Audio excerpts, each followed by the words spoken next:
ایک عظیم بادشاہ گزرا ہے۔ ایک دن اس کے دربار میں ایک ملحد یعنی دہریہ آیا اور کہنے لگا، اے امیر المومنین، تیرے دور کے علماء اور مشائخ نے اس بات پر اتفاق کیا ہے کہ اس دنیا کا کوئی خالق حقیقی ضرور ہے۔ ان علماء میں جو سب سے زیادہ عالم اور جاننے والا ہو اسے یہاں حاضر ہونے کا حکم دیجیے تاکہ میں آپ کے سامنے اس سے مناظرہ کر سکوں اور اپنے منطق سے اسے لاجواب کر دوں اور ثابت کر دوں کہ اس دنیا کا کوئی بنانے والا نہیں ہے، کوئی خالق موجود ہی نہیں ہے۔ اس وقت علماء میں سے اعلیٰ درجہ رکھنے والے امام ابو حنیفہ نعمان بن ثابت تھے، جو فقہ کے بہت بڑے عالم تھے اور سب سے افضل مقام رکھتے تھے۔ لہٰذا ہارون رشید نے امام ابو حنیفہ کو ہی اس ملحد سے مناظرہ کرنے کے لیے سب سے مناسب شخص سمجھا۔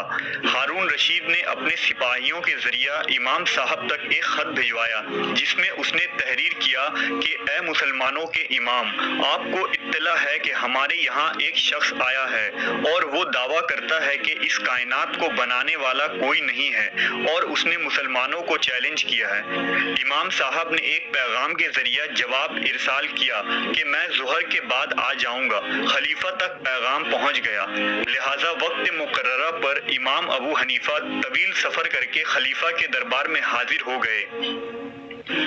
ہارون الرشید چونکہ علماء اور بزرگوں کی بہت عزت کیا کرتا تھا، اس نے امام ابو حنیفہ کا پرجوش استقبال کیا اور اپنے ساتھ بلند مقام پر بٹھایا، اور سارے درباری یہ دلچسپ مناظرہ دیکھنے کے لیے جمع ہو گئے۔ مناظرہ کی ابتدا ہوئی اور ملحد نے قبل اس کے کہ کچھ اعتراض کرے، امام صاحب کی تاخیر ہونے کا سبب دریافت کیا اور کہا، آپ نے آنے میں اتنی دیر کیوں کر دی؟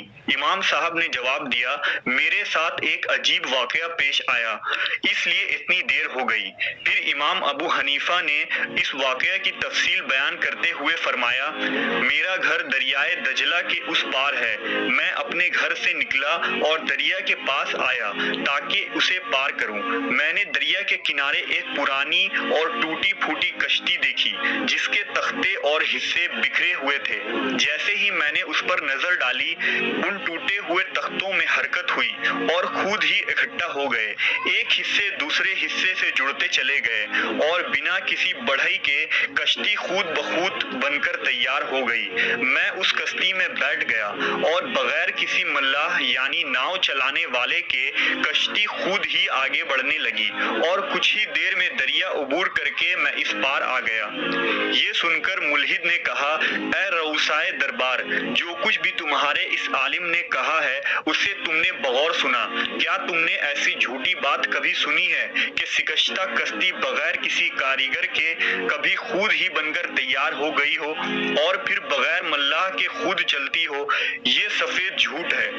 امام صاحب نے فرمایا، اے کافر مطلق، اگر کسی بڑھئی یا کاریگر کے بغیر کشتی خود نہیں بن سکتی تو یہ کیسے ممکن ہے کہ یہ عظیم کائنات خود بخود وجود میں آ جائے؟